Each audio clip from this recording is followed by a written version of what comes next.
इंसान की ज़िंदगी नफ़ा बख्श उस वक़्त होती है जब वो अल्लाह ताला के अहकामात पर अमल करता है।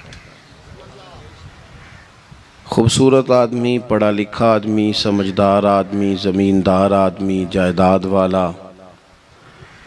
वो कामयाब उस वक़्त होता है जब वो अल्लाह रसूल की बारगाह में मकबूल होता है जल्ल शानुहु व सल्लल्लाहु ताला अलैहि वसल्लम।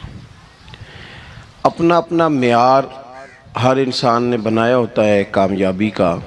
कुछ लोगों का ख्याल ये होता है कि बच्चे मेरे पढ़ गए, अपनी अपनी जगह पे सेट हो गए, मैं अब बड़े सुकून में हूँ। कुछ की राय ये होती है कि मैंने सब बच्चे बच्चियों का ब्याह कर दिया है, घर मेरा बन गया है, अब मैं बड़े आराम में हूँ, करार में हूँ, सुकून में हूँ। तो अपनी अपनी राय होती है, लेकिन हकीकत वो है, असल वो है जिसे अल्लाह के कुरान ने बयान किया। अल्लाह करीम ने फरमाया वल अस्र, ए महबूब अलैहिस्सलाम हमें आपके ज़माना मुबारका की कसम हो, इन्नल इंसान लफ़ी खुस्र, फरमाया बेशक इंसान खसारे में, नुकसान में। वो अपने तय कोई दावा कर लेता है। आप देखते हैं कि बहुत सारे लोगों के दावे अपने अपने होते हैं ना। किसी भी तालिब इल्म से आप पूछें पेपर दे के आए तो पेपर कैसा हुआ है, तो क्या कहता है? बोलिए। जब कैंडिडेट इलेक्शन लड़ते हैं तो रात को जब वो सोते हैं तो सारे जीत के ही सोते हैं। उनको सब यही कहते हैं कि लोग सारे तेरे साथ ही हैं। हालात, ये जितने बादशाह हुक्मरान होते हैं, इनके बिगड़ने की बुनियादी वजह होती है कि ये खुश फहमियों में मुब्तला होते हैं।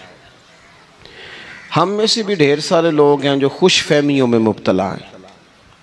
कुछ कहते हैं जनाब हमारी निस्बत बड़ी तगड़ी है। भाई निस्बत तो इमाम हुसैन से तगड़ी तो किसी की नहीं ना। तो सारी रात नमाज पढ़ते थे, रोज़े रखते थे, अल्लाह को याद करते थे। आप खाली निस्बत पर बैठ कर अमल छोड़ जाएं तो ये कैसे मुमकिन है? तो अपने अपने तई लोगों ने मेयार कामयाबी के कायम कर लिए हैं। अल्लाह फरमाता है कि महबूब मुझे कसम हो ज़माने की, इंसान नुकसान में। ये दिन ब दिन जो वक्त गुजार रहा है तो इसका नुकसान, इसका खसारा, इसका घाटा बढ़ता जा रहा है। रोज़ नुकसान में। कितना कितना उम्र का हिस्सा लोगों ने ज़ाया कर दिया। कितने कितने बेहतरीन लोग थे, लेकिन रोज़ी रोटी के पीछे वक्त सारा बर्बाद हो गया। ये रिज़्क़े हलाल के लिए दौड़ धूप हो वो तो बड़ी बात है, लेकिन तकब्बुर के लिए और ख्वाहिशात, बेजा ख्वाहिशात की तकमील के लिए, एक दूसरे से आगे बढ़ने के लिए बड़ा वक्त ज़ाया किया लोगों ने। अच्छा, कोई भी नहीं जीता, ख़ानदानों में भी कोई नहीं जीता, बरादरियों में भी कोई नहीं जीता, पर लड़ाई सारी ज़िंदगी की है। मैंने आगे गुजरना, मैंने आगे, हालांकि कोई किसी को जीतने देता ही नहीं। तो अपने अपने तई लोगों ने मेयार कायम किए कामयाबी के। अल्लाह फरमाते हैं बेशक इंसान नुकसान में है, लेकिन जिसमें 4 खूबियाँ पाई जाएं। इधर देखो मेरी तरफ, जिसमें 4 खूबियाँ पाई जाएं, अल्लाह का कुरान कहता है वो बंदा कामयाब हो जाता है। 4 खूबियाँ उसके अंदर हो। कौन कौन सी? इल्लल्लज़ीना आमनू, सब नुकसान में नहीं सिवाय उन लोगों के जो ईमान लाए। सबसे पहले क्या करे? ईमान हो उसके पास, मजबूत ईमान। वामिलुस सालिहात, और ईमान भी लाए और नेक काम भी करे। और सिर्फ नेक काम ना करे, वातवासौ बिल हक, लोगों को हक बात की नसीहत भी करे। और जाहिर है सच बोलेगा, हक बोलेगा तो बड़े लोगों के मुफादात को ठेस पहुंचेगी, कुछ लोगों को तकलीफ़ भी होगी।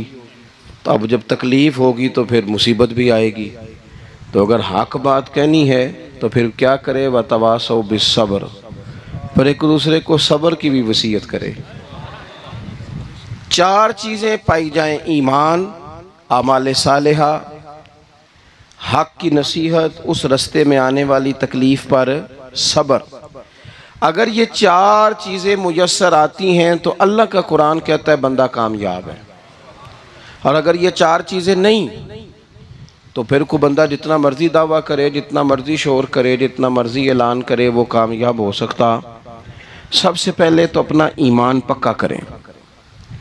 ये जो कच्ची पक्की बातें करते हैं ना लोग, भाई मुसलमान जो होता है ना, मुसलमान वो लवारस नहीं होता, वो वारस वाला होता है। उसका रब हर वक़्त अपनी रहमत से उसकी हिफाजत करता है। मुसलमान हर वक़्त नबी पाक अलैहिस्सलाम के निगाह करम में रहता है। इसे कमज़ोर बातें नहीं करनी चाहिए कि मेरे को पीछे चढ़ गया तो पता नहीं क्या हो जाएगा, बरादरी मुखालफ हो गई तो पता नहीं क्या हो जाएगा, सच बोल दूंगा तो लोग पता नहीं मुझे मार देंगे। ऐसा हो नहीं सकता। छुरी हज़रत इब्राहीम चलाएं भी ना तो हज़रत इस्माइल के हलक पे चलना उसने तब भी है जब अल्लाह हुक्म करेगा, तो अल्लाह की हिकमत होगी। हिकमत इलाही होती है तो कोई काम होता है, वरना होता तो अपनी तबीयत में मजबूत ईमान, तवक्कुल, अल्लाह पे भरोसा, मजबूती अफकार की, कच्ची बातें नहीं। जो लोग कमज़ोर ज़हन रखते हैं सारी ज़िंदगी फैसला ही नहीं होता, कोई डरते रहते हैं, सहमे सहमे वक्त गुजारते हैं। अपने आप को फिक्री, ये जो ईमान होता है ये बंदे को ताकतवर करता है, बंदा मजबूत हो जाता है। मुझे बताइए ना, जब ईमान पक्का हो के रोज़ी देने वाला अल्लाह है तो फिर बंदा किसी मालदार आदमी के पीछे कभी भागता है, कभी किसी बड़े आदमी से डरता है? जब उसे पता हो कि इज़्ज़त और ज़िल्लत अल्लाह के दस्ते कुदरत में है, फिर वो सियासतें, साजिशें ये काम करता है। तो पहले तो मजबूती ईमान दरकार है हमारे बच्चों के अंदर, हमारे मिजाजों के अंदर। जब तक वो मजबूती ईमान, हज़रत मौला अली शेर खुदा करमल्लाहु तआला वजहुल करीम एक दफ़ा बड़े अलील हो गए थे, कमज़ोरी आ जाती है, बंदा बीमार हो जाता है। तो हमारे यहाँ बीमार लोग बाज़ औक़ात ऐसा जुमला बोलते हैं जो कुफर के ज़ुमरे में चला जाता है। आप परेशान ज़रूर हैं, तकलीफ़ में ज़रूर हैं, लेकिन आप बात वही करेंगे जो शरीयत इजाज़त देती है। हज़रत अली शेर खुदा शदीद अलील थे। एक सहाबी तीमारदारी करने गए तो हज़रत मौला अली का चेहरा देख के परेशान हो गए, कहने लगे आप तो बड़े सख्त अलील हैं, अल्लाह खैर करे, अल्लाह ताला आपको सेहत दे। तो हज़रत अली कहने लगे तो फ़िक्र न कर, मुझे इस बीमारी से कुछ भी नहीं होगा। ने कहा क्यों? फरमाने लगे मुझे नबी पाक अलैहिस्सलाम ने फरमाया था, अली उस वक्त दुनिया से जाओगे जब दाढ़ी खून से रंगीन हो जाएगी, तो इसका मतलब है मैं खंजर के वार के साथ शहीद किया जाऊंगा, मैं बीमारी से दुनिया में नहीं जाऊंगा, मैं ये बीमारी से मुझे कुछ भी नहीं होगा, अल्लाह मुझे शिफा दे देगा। चूंकि हुजूर ने फरमाया ते साडे नबी दी जुबान साडे वास्ते कुरान।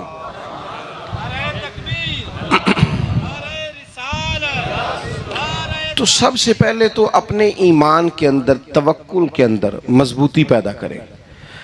मुसलमान देखो ना, नमाज पढ़ने से रोज़ी में बरकत होती है कि नहीं? वैसे जो चुप है उनकी भी होती है कि नहीं? नमाज पढ़ने से रोज़ी में बरकत है। तो फिर इसका मतलब ये है कि जब टाइम आए ना नमाज का, तो गाहक जितने मर्जी खड़े हों फिर दुकान बंद करनी चाहिए, फिर नमाज पढ़नी चाहिए, क्योंकि रोज़ी तो अल्लाह ने देनी है, गाहकों ने तो देनी। तो सबसे पहले ज़रूरी है मजबूती ईमान। मेरी तरफ देखें जी, आप वीडियो ज़रूर बनाएं पर मेरी तरफ भी तो देखें ना जी, अल्लाह आपको खुश रखे। मोबाइल अल्लाह तो महंगे महंगे देवे, पर सारी दिहाड़ी ये काम तरी ना करूँ। आप बनाएं ज़रूर, मैं वीडियो बनाने से मना नहीं करता, सारे बनाएं बेशक, पर देखें मेरी तरफ, मेरी बात पर गौर करें। दोस्तों, मजबूती ईमान, तवक्कुल, अल्लाह की ज़ात पर भरोसा। आप कभी मैदान करबला का पूरा नक्शा अपने सामने रखें ना, पूरा नक्शा। दो चीज़ें हैं, इमाम हुसैन को नज़र आ रहा है अब शहादत हो जाएगी, इतनी बड़ी फ़ौज आई है, खुदा की हिकमत के तकाजे समझ में आ रहे हैं, हालात क्या होंगे समझ आ रही, पर एक लम्हे के लिए भी उनका तवक्कुल कमज़ोर नहीं हुआ। अपने रब पर जो मजबूत भरोसा है, मजबूत। सैयदा तैयबा ताहिरा हज़रत फ़ातिमा ज़हरा रज़ी अल्लाह ताला अन्हा ना ऊँट के बालों की बनी हुई चादर ओढ़कर चक्की पीस रही थी। यहाँ बीबियाँ बड़ा रोती हैं, गरीबी बड़ी है, बड़ी गरीबी है। हालांकि अब कौन बंदा पेबंद वाले कपड़े पहनता है जी, दौर ही गुजर गया। अब तो बड़ी मुश्किल से वो लोग मिलते हैं जो जूता टूट जाए तो गांठ के पहने, वरना तो नए जूते आ जाते हैं। हजरत सैयदा पाक ऊंट के बालों की बनी हुई चादर ओढ़ के चक्की पीस रही थी। तो नबी पाक सल्लल्लाहु अलैहि वसल्लम ने देखा, आंखों में आंसू जरूर आए, पर महबूब ने फरमाया, फातिमा दुनिया में थोड़ी सी तकलीफ बर्दाश्त करो, क़यामत की सारी इज्जतें अल्लाह आपको ही अता फरमाएगा। तो तवक्कुल की मजबूती, अल्लाह की ज़ात पर भरोसा, अपने रब करीम के साथ उम्मीदों का वाबस्ता करना, इससे मजबूती आएगी। दूसरा फरमाया, वामिलुस सालिहात, बेहतरीन अमल किया जाए, जिंदगी में नेक अमाल किए जाए, वक्त ज़ाया ना किया जाए। हर वक्त कोई ना कोई काम बंदा करता रहे। यहाँ बहुत सारे लोग हैं जिनको लोग नेक कहना शुरू कर देते हैं ना, वो समझ लेते हैं शायद हम सच्ची मुची नेक हैं। लोग जो कहते हैं हजरत साहब किबला, पीर साहब किबला, मैं ये तालिब इल्मों को, दोस्तों को, बल्कि अपने आप को भी कई दफ़ा कहता रहता हूँ, अपने आप को समझाता हूँ कि ये लोग तुझे कह रहे हैं हजरत साहब, ये तो रात को तो अपने आप से पूछना, अपने रब से पूछ। कभी मौका मिले तो अपनी गिरेबान में झांक, गौर करके तेरी कैफियत क्या है, तन्हाई में तेरा दिल अल्लाह से जुड़ता है कि नहीं, इबादत में दिल लगता है कि नहीं, खुदा का खौफ दिल में रहता है कि नहीं, गरीब की मोहब्बत, अजीजों कुर्बत वालों का एहसास तबीयत में मौजूद रहता है कि नहीं। वैसे तो मेरा मतलब है, लोग कह देते हैं हाजी साहब आप बड़े सखी हैं, तो इससे तो नहीं ना बंदे ने सखी होना। सखी तो तब होना है जब अल्लाह की बारगाह में मकबूल होगा। आमाले सालेहा, नेक काम, और वो करता रहे बंदा, कोई भी काम उसे नेकी का मिल जाए ना। देखो नबी पाक सल्लल्लाहु ताला अलैहि वसल्लम ने फरमाया, नेकी को कभी हकीर नहीं समझना, कभी हिकारत से नहीं नेकी करनी कि ये बड़ी छोटी है तो मैं इसको करूँ। अब फरमाया कभी हकीर ना समझना, नेकी का काम जो भी मिले कर देना। फरमाया अगर भाई से मुस्कुरा के मिलोगे भी ना तो इस पर भी अल्लाह तुम्हें सदके का सवाब अता करेगा। हम तो उस दिन से के मानने वाले हैं जो कहते हैं तू गली से रोड़ा उठा दे, कांटा उठा दे, किसी की तकलीफ दूर कर दे, किसी इस पर गुंजाइश कर दे, किसी के लिए आसानी कर दे, जो भी खैर का काम मुयस्सर आए पूरे दिन में उसे छोड़े नहीं। सुबह घर से निकले, वो एक सहाबी थे, गालिबन ताबी थे, तो बाजार जाते अपने गुलाम के साथ, तो सारा बाजार घूम के वापस आ गए। खादिम ने कहा जनाब को ना कोई खरीदा ना कुछ बेचा, तो आप सारा बाजार घूम के आ गए। फरमाने लगे तेरा क्या ख्याल है, मैंने कुछ भी नहीं किया। कहा जनाब फिर क्या किया है। फरमाने लगे तुमने देखा है जो बंदा भी गुजरा है मैंने उसको कहा अस्सलाम वालेकुम, तो कितनी को नेकियां मैं जमा करके आ गया हूँ। कोई खैर जो मुयस्सर आए।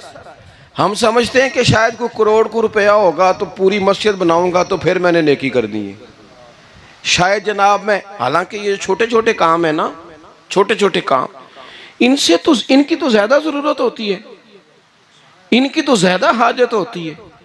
कोई आप रास्ते में गुजर रहे हैं तो नीचे कोई खड्डा बना हुआ है, तो उस पर हम क्या करते हैं, गाड़ी में बैठ के तबसरा करते हैं, ए रोड खोरे कदों बनना है भाई, ये खड्डा है ना, तो आप नीचे उतरे ना, तो आप धाबड़ा ले ना, कई पकड़े ना, ये तो 5 मिनट का काम है, यहाँ आसानी कर देना, आप इसमें गुंजाइश कर दें। हुजूर सैयद आलम अलैहिस्सलाम ने फरमाया, इमाम राजी ने हदीस लिखी है, क़यामत के दिन एक बंदे को अल्लाह माफ़ करेगा तो मालिक, वो बंदा अर्ज़ करेगा या अल्लाह मैं तो बड़ा गुनहगार हूँ, किस वजह से माफ़ी हुई। फरमाया रात के वक़्त तू गुज़र रहा था, तेरे पैर से रोड़ा टकराया था, तूने उठाया इधर उधर देख के कि कोई अल्लाह के किसी बंदे को तकलीफ़ ना हो जाए। का मालिक को हो वो तो मैंने ज़माना बीत गया, कोई इतनी बड़ी बात भी नहीं समझी। तो रब करीम ने फरमाया तो रात के अंधेरों में भी मेरे बंदों का ख्याल रखता था तो मैं तेरा ख्याल ना करूं। कोई अमल हमारे यहाँ लोग कोई काम नहीं करते, बिल्कुल नहीं, कोई काम नहीं, ना बड़े ना छोटे ना समझदार ना अनपढ़, कुछ भी नहीं। नशिस्तन गुफ्तन बरखास्तन, बैठो राज के गप्पे मारो, तबसरे करो, फलाना कुछ नहीं कर रहा, फलाना कुछ नहीं कर रहा, उसके बाद उठ के चले जाओ। कुछ करें, वामिलुस सालिहात, नेकियां जमा करें जिंदगी में, खजाना बनाए, खजाना। अपनी ड्यूटियां, अपनी जिम्मेदारियां पूरी करें। हर वक्त काम, हर वक्त जिम्मेदारी, हर वक्त ड्यूटी। देखिए ना इमाम हसन और हुसैन, इनकी आप कभी जिंदगी का मुताला करें। फर्ज नमाज के अलावा 100 रकत नमाज नफल रोज पढ़नी है। पता करना है गरीब कहाँ कहाँ हैं, उनका ख्याल रखना है, और नीरे पैसे नहीं देने। हमारे यहाँ लोग गरीबों को पैसे ज़रूर देते हैं, इज्जत नहीं देते। उनको 4 पैसे की मदद ज़रूर कर देते हैं, पर इज़्ज़त नफ्स का ख्याल नहीं रखते। इमाम ज़ैनुल आबिदीन रदी अल्लाह ताला अन्हु फरमाते हैं, गुज़र रहे थे, आप देखें ना, इमाम गज़ाली हदीस लाए हैं कि बंदा और कुछ ना करे, किसी मोमिन का दिल राज़ी कर दे तो अल्लाह 60 साल की नफली इबादत का सवाब अता करता है। दिल बदस्तावर के हज अकबर अस्त, अज हज़ारा का यक दिल बेहतर अस्त। किसी का दिल खुश कर देना, उसको राहत दे देना, उसको करार दे देना, उसके लिए कोई ऐसा सामान कर देना कि बंदा मुतमईन हो जाए, सुकून हो जाए।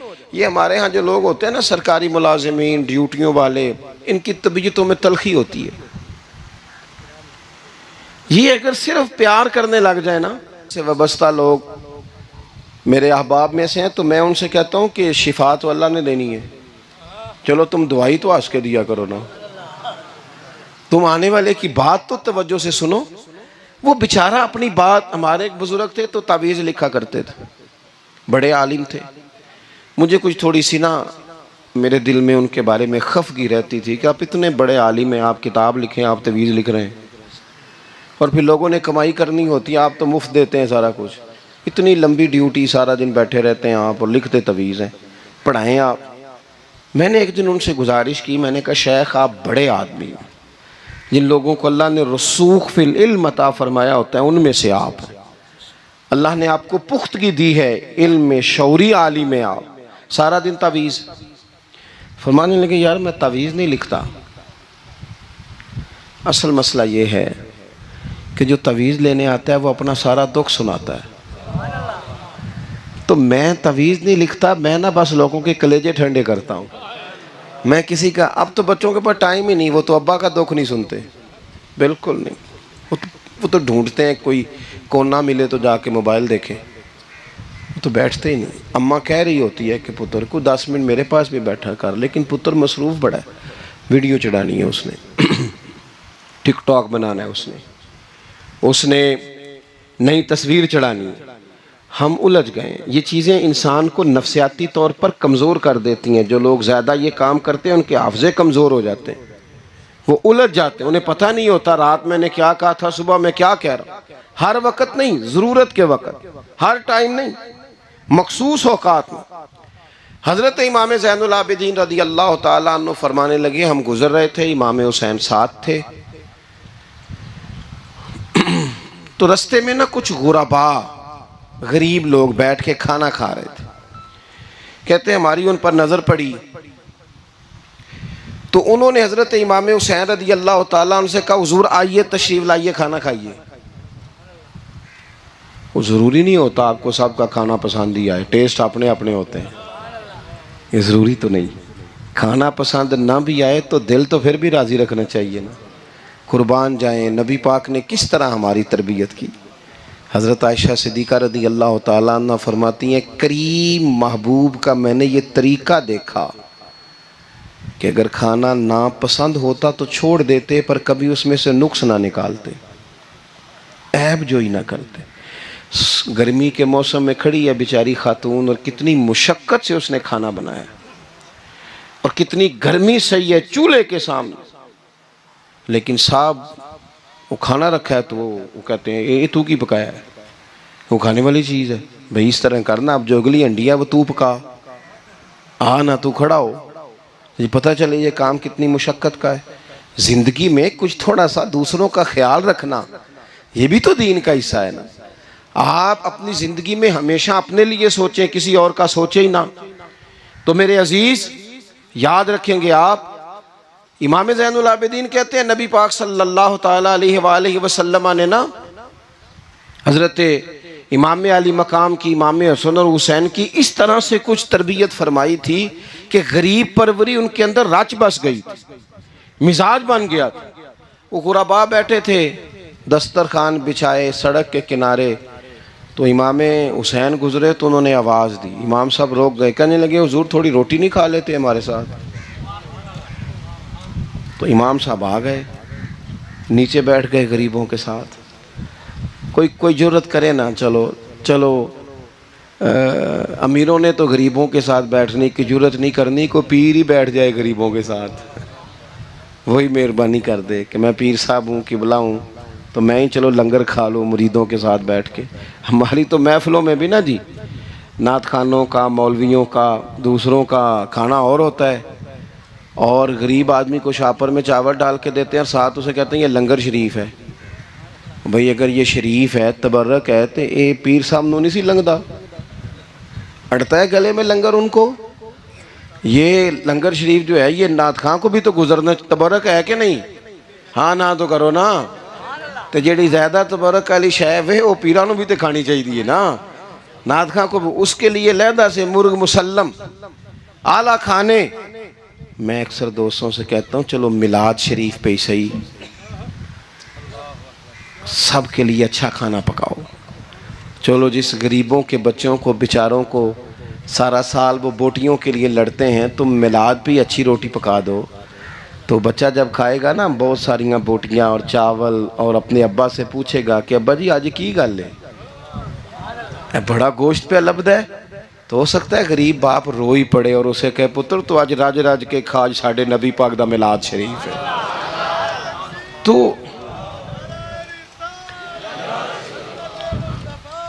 तो इमाम हुसैन रदी अल्लाह ताला अन्हु ना आके गरीबों के बीच बैठ गए ज़मीन पे। उन्होंने कहा खाइए, तो वो जिस तरह वो खा रहे थे ना सादे बर्तनों में, सादे, इमाम हुसैन खाना खाने लग गए।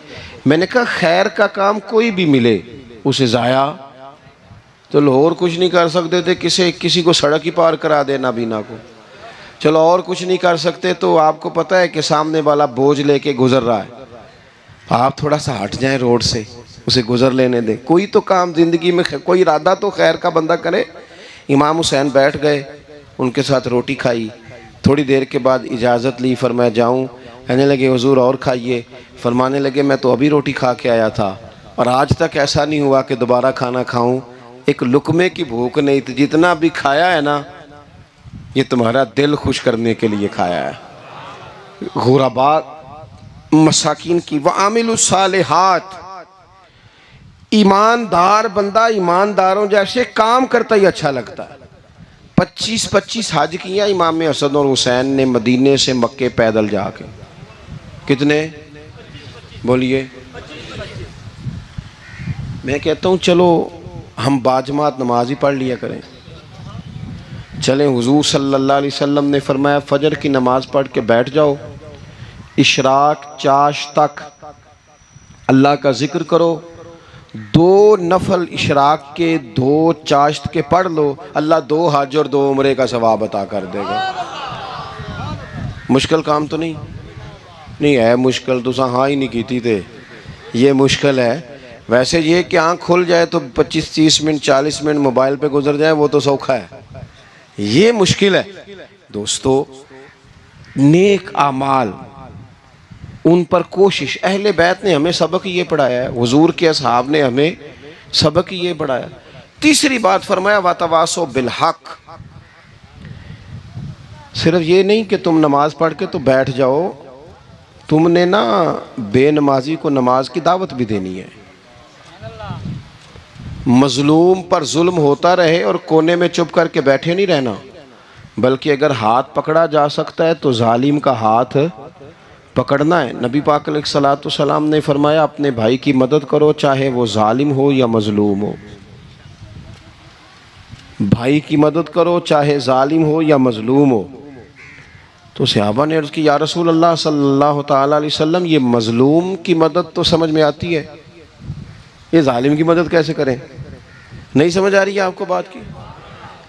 या रसूल अल्लाह सल्लल्लाहु ताला अलैहि वसल्लम, मजलूम के साथ खड़ा होना तो हमारी अकल में आ गया, तो जालिम की मदद कैसे करनी है? तो नबी पाक सल्लल्लाहु ताला अलैहि वसल्लम ने फरमाया, जालिम को जुल्म करने से रोक दो। तुमने उसकी मदद कर दी, उसे बाज करो। लेकिन हम तो इतनी जुर्रत ही नहीं रखते बदी को बदी कहने की, इतनी ताकत ही नहीं होती। झूठ को झूठ कहने की हिम्मत, हमारे घर में सारा कुछ हो रहा होता है, हमें पता होता है कि फलां जगह पे हमारा कबीला, हमारी बरादरी गलत है, पर इतनी जुर्रत करते। हम सच बोलते ज़रूर हैं पर दूसरों के बारे में, अपने बारे में सच बोलने को तैयार नहीं होते। जुर्रत का मुजाहरा करें। ज़िंदगी में हक को हक कहना सीखें, गलत को गलत कहना सीखें, झूठ को झूठ कहें, बदी को बदी कहें, सच्चाई का साथ दें हमेशा। हमने जब तक, देखो ना, जुल्म होता रहे, ज्यादती होती रहे, अपना दरवाजा अंदर से बंद कर लो, पुत्र बाहर ना जाना। क्यों जी? बाहर उस पे जुल्म हो रहा है, उनके घर आग लगी है, को हमारे घर तो नहीं ना लगी। याद रखना, पड़ोसियों की आग ना बुझाओगे तो अपने घर भी आ जाएगी। अगर मजलूम का हाथ नहीं पकड़ोगे तो जालिम दलेर हो जाएगा। और हमारे जितने भी बुजुर्ग गुजरे, उन्होंने जालिमों को जालिम कहा। इमाम अहमद बिन हंबल ने जेल काटी, इमाम आजम अबू हनीफा ने जेल काटी। आजकल लोग कहते हैं मौलाना साहब आपने ना जनाब गलत को गलत नहीं कहना, सियासत की बात नहीं करनी। क्यों जी? किस लिए नहीं करनी? सियासत तो तदबीर का नाम है। बनु इसराइल में जितनी भी तदबीर होती थी वो सारे अंबिया किया करते थे। क्यों ना बात करें? ये जिन कुर्सियों पे आज तुमने जालिमों जाबिरों को बिठाया, ये कुर्सी तो हजरत अबू बकर सिद्दीक जैसे लोगों की है, ये तो हजरत उमर जैसे लोगों की सीट है, हजरत उस्मान गनी जैसे लोगों का काम है, मौला अली जैसे लोगों का काम है। गलत जगहों पे गलत लोग बिठा दी और फिर झूठे को झूठा भी ना कहे, जालिम को जालिम भी ना कहे। हमसे ना रकम होंगे कसीदे यजीद के, क्योंकि हम लोग तो हुसैन के सीरत निगार हैं। ये क्या बात हुई? आप सच्ची बात ही ना करें, कलीमा हक कहें, हमेशा खरी बात कहें, सच्ची, गरचे अपना नुकसान हो, हक के साथ खड़े होना सीखें। वतवासो बिल हक, सारी आसानी थी। इमाम हुसैन को कोई मसला नहीं था, आराम से बैठे थे। आज कितने मौजों में बैठे हैं, पीर साहिबान, मौलवी साहिबान, खतीब साहिबान, सियासतदान, वडेरे, मौज लगी हुई है। किसी को कुछ नहीं कहना, कुछ कहेंगे तो फिर बंदे मुखालफत करेंगे। तो इमाम हुसैन मस्जिद नबी में जुमा पढ़ाते थे, चुप करके बैठे रहते। हुजूर सैयद आलम अलैहिस्सलाम के मज़ार अनवर के पास बैठे थे, बैठे रहते। लेकिन इमाम हुसैन ने फरमाया, जालिम हुक्मरान बने तो वो कौमों को तकलीफ देते हैं, वो मिली नुकसान करते हैं, वो उम्मत का चेहरा मोहरा बिगाड़ के रख देते हैं। लिहाजा खड़े होना पड़ता है, कलिमा हक कहना पड़ता है, इलाए कलिमतुल हक के लिए निकलना पड़ता है। आप अपनी जिंदगी के अंदर सच्ची बात करना सीखें। इलेक्शन के दिन आ गए, मेरे एक बड़े मोहब्बत वाले साथी थे, वो आ गए वोट के लिए। वैसे भी ये जो बीमारी हमारे मुल्क में ना जी, हमारे यहाँ हुक्मरान बाज़ों का कहते हैं ओए हो जी जमहूरियत बड़ी ज़रूरी है। वो भी किस मुसीबत का नाम है जमहूरियत? इकबाल तो कहते हैं कि ये वो चीज़ है कि जो जिसमें पता ही कोई नहीं होता, पढ़े लिखे अनपढ़ का, छोटे और बड़े का, सियाने और बेवकूफ़ का। जमहूरियत वो तर्ज हुकूमत है कि जिसमें बंदों को गिना करते हैं, तोला नहीं करते रहते हो हर वक्त। कौम को उसका हक मिलना चाहिए, गरीब की मदद होनी चाहिए, इंसाफ मिलना चाहिए। बाकी ये तुम्हारी कहानियाँ हैं डिक्टेटरशिप और जमहूरियत, और हमें तुम्हारी समझ भी नहीं आती। हर डिक्टेटर के साथ होते हो, बातें जमहूरियत की करते हो, जहाँ तुम्हारा दिल करता खड़े रहते हो। हमें तो कोई इससे गरज नहीं, काम होना चाहिए। बल्कि जो लोग कुव्वत नाफजा रखते हैं उन्हें समझना चाहिए कि मुल्क की भाग दौड़ हमेशा मजबूत हाथों में रहे, और वो इस तरह का निज़ाम वज़ा करें, मिल बैठे सारे इदारे कि गरीब की सुनी जाए।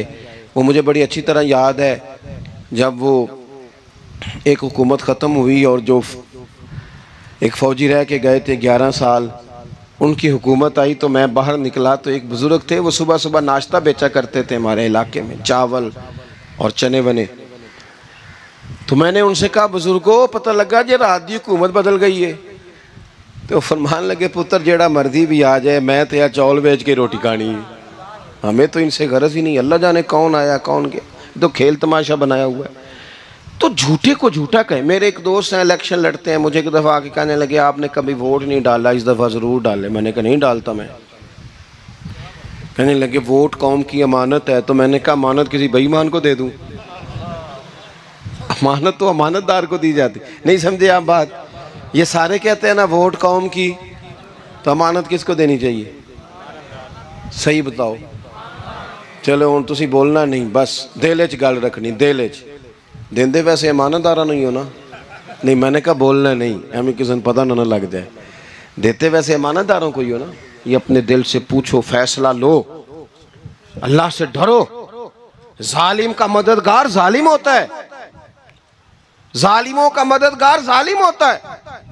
वो तेरे मेरे वोट पर जीत कर जब जुल्म करेगा तो फिर कौन है जो ये दावा करेगा कि जनाब मैं जालिम का मददगार नहीं? सोचो समझो गौर करो। अजीज भाई, इमाम हुसैन रदी अल्लाह ताला अन्हु ने फरमाया सच को सच कहेंगे, झूठ को झूठ कहेंगे। ये नहीं हो सकता कि जनाब जुल्म होता रहे और चुप रहे। और ये सबक कहाँ से पढ़ा उन्होंने? मौला अली शेर खुदा से। हम तो अपने बच्चों को कहते हैं ना बाहर जुल्म हो रहा है, तू पुत्र तू ना बाहर जाना, हमारी नहीं लड़ाई।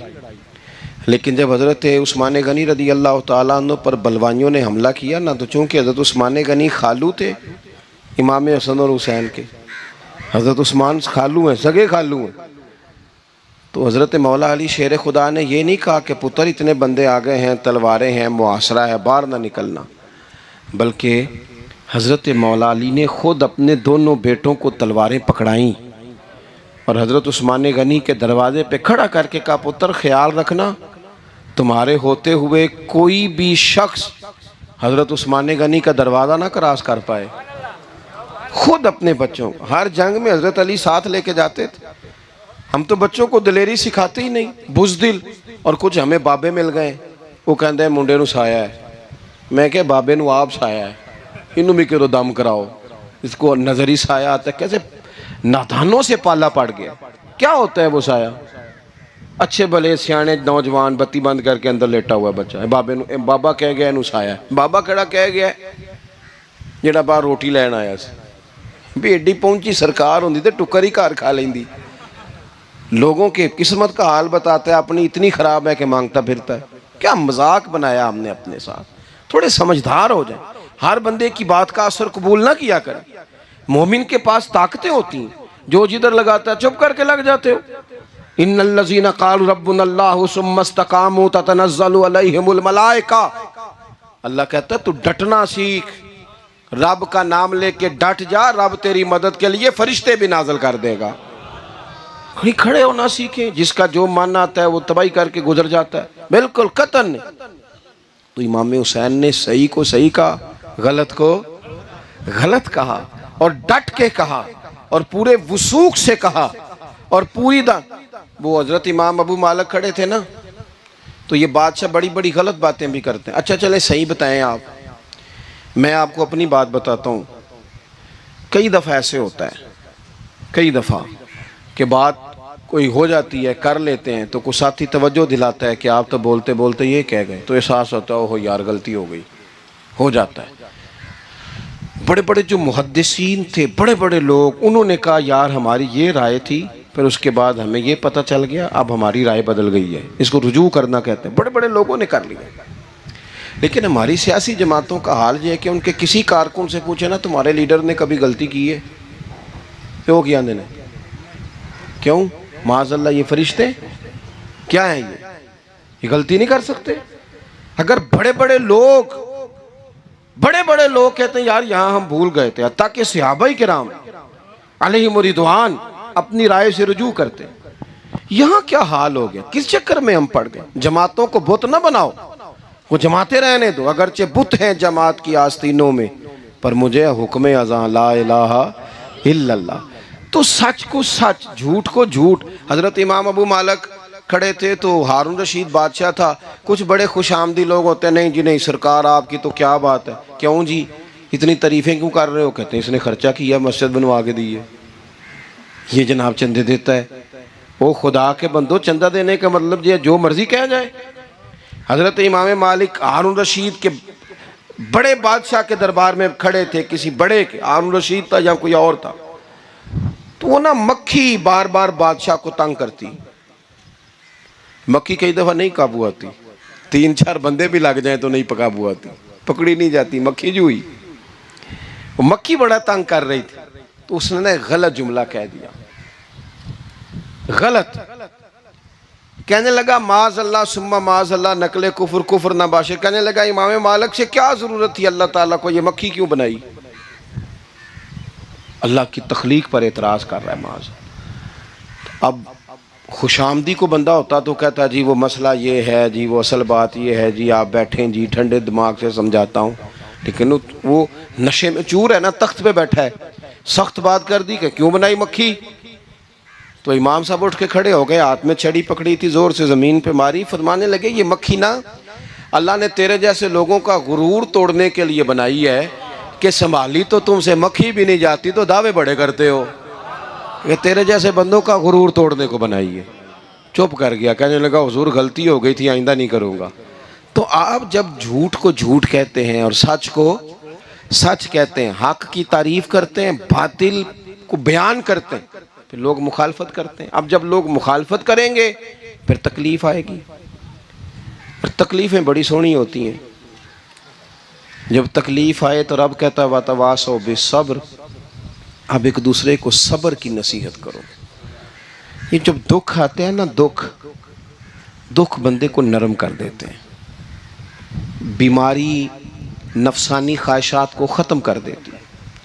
बीमार बंदा, उसका किसी गलती की तरफ ध्यान ही नहीं जाता, वो पूरा जुड़ जाता है अपने रब से, उसके अंदर से नफसानी ख्वाहिशात ख़त्म हो जाती हैं। जब आप दुखी होते हैं ना, फिर कोई सजदे का मज़ा आता है, फिर कोई दुआ में लुत्फ़ आता है, फिर कोई रब से दिल लगाने में मज़ा आता है, फिर दिल करता है कि कोई बंदा मौजूद ना हो, मैं अकेला हूँ मस्जिद में, रज के याद करूँ अपने मालिक को।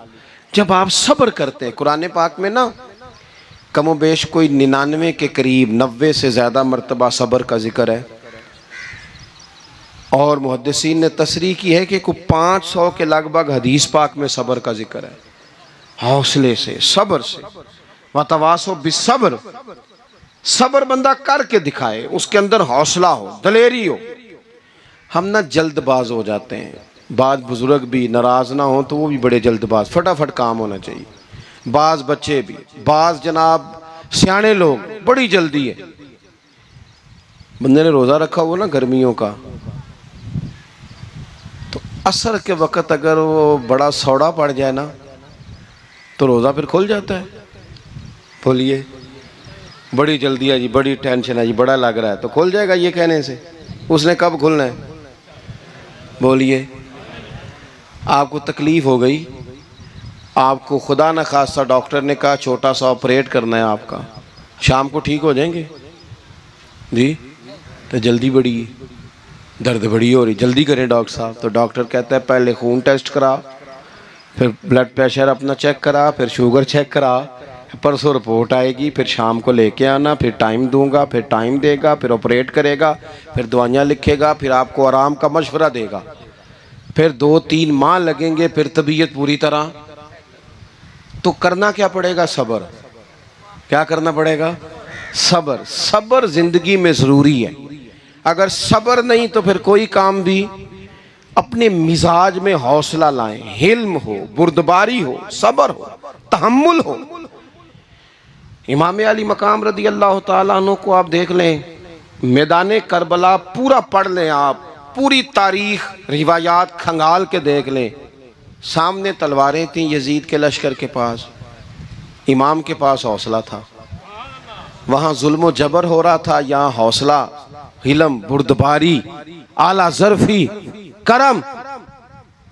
दोस्तों जब सब्र और तलवारें आपस में टकराई ना, सब्र और तलवारें, तो तलवारें हार गईं, सब्र जीत गया। सब्र हमेशा जीत जाया करता है। बाज़ों का थोड़ा टाइम लग जाता है, थोड़ा सा वक्त कुछ चीज़ों की लोगों को फ़ौरन समझ नहीं आती, टाइम गुजरने के वो काफ़ी देर के बाद एहसास होता हो वो तो ठीक था एहसास। लेकिन आप ज़िंदगी में थोड़ा तहम्मुल, थोड़ी बुर्दबारी, आप यकीन करें हम जब लड़ाइयाँ करते हैं ना, किसी से बहस करते हैं कुछ ऐसी बातें कर जाते हैं कि बाद में हमें एहसास होता है यार ज़्यादा सख्त बात हो गई, मानते नहीं लेकिन बाज़ों का ख्याल होता है यार ओहो ये नहीं कहना चाहिए था, लेकिन वो बात गुस्से में निकल जाती है, सब्र होता नहीं, फिर वो ख़राबी होती है। अपनी ज़िंदगी में सब्र, ये थोड़ी बहुत जो तकलीफ़ें आती हैं ना, मैं गया हुआ था सिंध के सफ़र पर, तो मोटरवे से, सखर से मोटरवे लाहौर आता है, अब सफ़र आसान हो गया। तो मैंने अपने ड्राइवर से कहा लो मियाँ अब सहूलत हो गई तुम्हें, अब तो सारा मोटरवे लाहौर तक आसान हो गया। तो मुझे कहने लगा नहीं हज़रत साहब ये मुश्किल है। मैंने कहा जी क्यों? कहने लगे नींद आने लग जाती है। बिल्कुल सीधी सड़क है ना, अगर कोई स्पीड ब्रेकर हो, कोई रक्शे वाला भी आए, कोई रेहड़ी वाला चाचा नाराज़ भी हो कि वेख के नहीं चलाई जाती, तो बंदा थोड़ा जागता रहता है, थोड़ा ना वो। तो ज़िंदगी में जो रुकावटें आती हैं ना, ये तो बंदे को जगाने के लिए आती। इन्ना मअल उसरी युसरन, इन्ना मअल उसरी युसरा। एक दफ़ा अगर मुश्किल आए तो अल्लाह दो आसानियाँ देता है। हम ना घबरा जाते हैं। ये दुख तो बड़े प्यारे होते हैं, ये तो बड़े नफ़ा बख्श होते हैं, ये तो फ़ायदा करते हैं बंदे का। तकलीफ़ें जैसे जैसे ज़िंदगी में आती हैं बंदा पालिश होता जाता है। जैसे जैसे मैं अक्सर दोस्तों से कहता हूँ कभी मुश्किल आ जाए और कोई बंदा साथ ना बंदे के चले, ना रिश्तेदार चले, ना दोस्त चले, ना गली मोहल्ला कोई साथ ना चले, तो हम शिकवे करते हैं। हालांकि शिकवे नहीं करने चाहिए। अगर ये साथ ना कोई भी चले तो बंदे को अकेले लड़ने का हौसला नसीब हो जाता है, उसे फिर हिम्मत मिल जाती है कि ये सफ़र मैंने अकेले तय करना है। तो इमाम अली मकाम की ज़िंदगी, ये सारी चीज़ें इनको मुलाहिज़ा करेंगे तो चार बातें खुल के सामने आएंगी। पुख्तगी ईमान की, शौक़ अमाले सालिहा का, बात करनी है तो हमेशा हक़ की करनी है, सामने कोई भी हो कभी झूठ का साथ, और चौथी बात ये कि सब्र, तहम्मुल, हौसला। मैंने कुरान मजीद एक जगह से और तिलावत किया था, वो भी थोड़ी सी बात आपसे अर्ज़ करनी है, फिर मैं बात ख़त्म करने लगा हूँ। ये जो हुजूर के सहाबा और अहले बैत है ना, इनका आपस में बड़ा गहरा रिश्ता है, बड़ा खूब प्यार है इनका। कुछ लोगों की ना दुकान तब चलती है जब वो इनका इख्तलाफ साबित करें, दुकानें तब चलती हैं। क्योंकि नबी पाक सल्लल्लाहु अलैहि वसल्लम ने फरमाया शैतान मायूस हो गया है, अब वो लोगों से बुत परस्ती नहीं करा सकेगा लेकिन तुम्हें लड़ाएगा। जालिम है कि सहाबा और अहले बैत को लड़ा देते। खुदा के बंदो, तुम्हें पता ही नहीं तुम किन की बात कर रहे हो। पहले अपनी हैसियत देखो, ये लोग कितनी शानों वाले हैं, तुम किन का तज़किरा कर रहे हो। इनके तो नाम लेते वक्त कई दफ़ा डर आता है कि ज़ुबानें भी इस काबिल हैं कि नहीं। कुरान मजीद ने कहा मुहम्मदुर रसूलुल्लाह, मुहम्मद सल्लल्लाहु अलैहि वसल्लम अल्लाह के रसूल हैं, वल्लज़ीना माहू, और जो उनके साथ हैं। ये कुरान पाक के दो जुमले हमेशा याद रखें, तारीख़ रखें संभाल के लोग अपने पास। कुरान पाक ने दो बातें की, फरमाया अशिद्दाउ अलल कुफ़ार, ये जो हुजूर के साथ हैं ये काफिरों पर सख्त हैं, रुहमाउ बैनहुम, आपस में बड़े मेहरबान हैं। तो जब अल्लाह कहता है आपस में मेहरबान है, नहीं समझ आई बात की आपको? अल्लाह कहता है कि आपस में बोलिए, तो फिर अल्लाह की बात माननी है या किसी लड़ाने वाले की बात माननी है? अल्लाह कहता है ये आपस में। बाकी है राय का इख्तलाफ, तो बाप बेटे का भी हो जाता है, होता है कि नहीं? अब्बा कहता है ये काम कर लें, पुत्र कहता है। हुजूर सहाबा से मशवरा लेते थे, कई दफ़ा नबी पाक ने सहाबा की राय पे अमल किया, तो सहाबा में बहुत सारे मामलात इज्तिहादी हुए लेकिन उनमें अदावत नहीं थी, ज़ाती रंजिशें नहीं थी, बुग़्ज़ नहीं था, उनके दिल एक दूसरे के हक़ में नरम थे। लिहाजा शरारत जल्दी कबूल करता है बंदे का दिमाग, शरारतें ना कबूल करें। कोशिश करें कि जो इन लोगों की तारीफ़ किताब व सुन्नत में हमारे सामने आती है, हम सिर्फ़ उसी तारीफ़ पर अमल करें। एक बात सिर्फ सुन लें और मैं अपनी बात को समेटूँ, आपको लुत्फ़ आएगा। तमाम सहाबा हुजूर के गिर्द बैठे थे और जहाँ सब लोग बैठे थे वहाँ जगह ज़रा कम थी। हज़रत सैयदना अबू बकर सिद्दीक़ रज़ी अल्लाह ताला अन्हु बिल्कुल हुजूर के साथ बैठे थे। वो आज भी बिल्कुल ही हुजूर के साथ हैं। क्या मुकद्दर हैं सिद्दीक़ व फ़ारूक के, जिनके घर रहमतों के खजीने में बिल्कुल साथ बैठे थे। अचानक हज़रत मौला अली शेर खुदा आ गए। कोई से अभी भी उठकर जगह दे देता और सारे देना भी चाह रहे थे, लेकिन हज़रत मौला अली जैसे ही आए ना, सबसे पहले हज़रत सिद्दीक़ अकबर उठे और बाजू थाम के आगे जाके बढ़ के मौला अली का बाजू थाम के हुजूर के करीब ला के बिठाया। खुद जरा साइड पे होकर बैठ गए। अब ये हुजूर के सामने सारा कुछ हो रहा है तो बोलना किसने था? किसी को जरूरत ही नहीं होती थी महबूब के सामने कोई तबसरा करे, कोई कर ही नहीं सकता था, किसी को जरूरत ही नहीं थी। कोई ना बोला, खुद रसूल करीम बोले और हुजूर फरमाने लग गया, देखा तुमने मेरे अबू बकर ने क्या किया है। और फिर हुजूर ने जो जुमले कहे वो याद रखने वाले हैं। शेख इस्माइल हक्की ने इसको लिखा है। नबी करीम फरमाने लगे, इज्जत वाला ही किसी को इज्जत दिया करता है, फजल वाले लोग ही दूसरे का फजल समझा करते हैं। तो ये तो साई बेइज्जत लोग थे, ये तो एक दूसरे को इज्जतें देते थे। तुम कौन हो जो इज्जतें उतार रहे हो? तुम कौन हो जो इस तरह का लहजा इख्तियार किए हुए हो? तो इन लोगों का आपस में गहरा ताल्लुक, रब, प्यार, मोहब्बतें, खुलूस, वारफ्तगियाँ। तो कभी भी किसी ऐसे शख्स के चक्कर में ना आए जो हमें इन लोगों से लड़ाने की सही करे। अल्लाह ताला की बारगाह में दुआ करता हूँ, जो मैंने कहा है अल्लाह उसे कबूल फरमाए, जहाँ भूल गए हैं अल्लाह दरगुज़र करे। आखिर दावा या अनिल हम्दुलिल्लाह।